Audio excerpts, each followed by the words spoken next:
আমার মারে দেখছি আজীবন আলহামদুলিল্লাহ।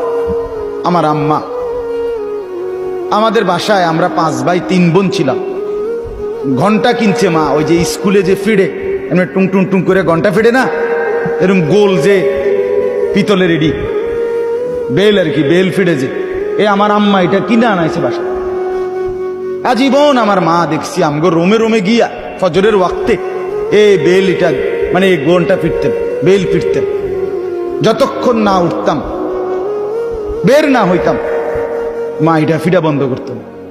কত সময় আমার মনে আছে মারে কইতাম, মা উঠছি তো, এটা ফিডন বন্ধ করেন না। মা কইতেন, না ফুত উঠছি তো, হোতার থেকে কইতেন আমি বুঝি।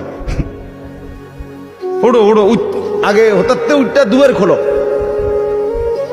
যতক্ষণ দরজা না খুলতাম, বের না হইতাম, বাথরুমে না যাইতাম, মানে ওজুর জন্য, মা থামতেন। বিনিময়ে আলহামদুলিল্লাহ আল্লাহর দয়া আমার আম্মা মাত্র 4 পাস করছে, 4 ক্লাস 4, 5 পাস করে নাই। মা প্রাইমারি স্কুলে ক্লাস 4 পর্যন্ত পড়ছে, এরপরে ক্লাস 5-এ উঠছে। মায় কইছে, কফুত আর কয়দিন পরে তোর নানি কইছে আর স্কুলে যাইও না, তোমার বিয়ে। কির বিয়া, বিয়ে কি তাই না তো বুঝছি না, বুঝেন নাই কথাটা।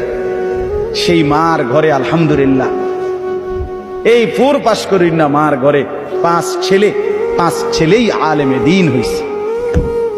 আমরা 5 ভাই আলেম, আলহামদুলিল্লাহ আল্লাহর দয়া। মা 1 সেকেন্ডের জন্য দ্বীন শিখাইতে বলেন নাই। এজন্য বলছি বাপ, মাদেরকে আন্তরিক হওয়া দরকার। হাল ছেড়ে দিছে মারা, সেই মা কো, হ্যাঁ সুন্দর কথা বলছে, সেই মা কো।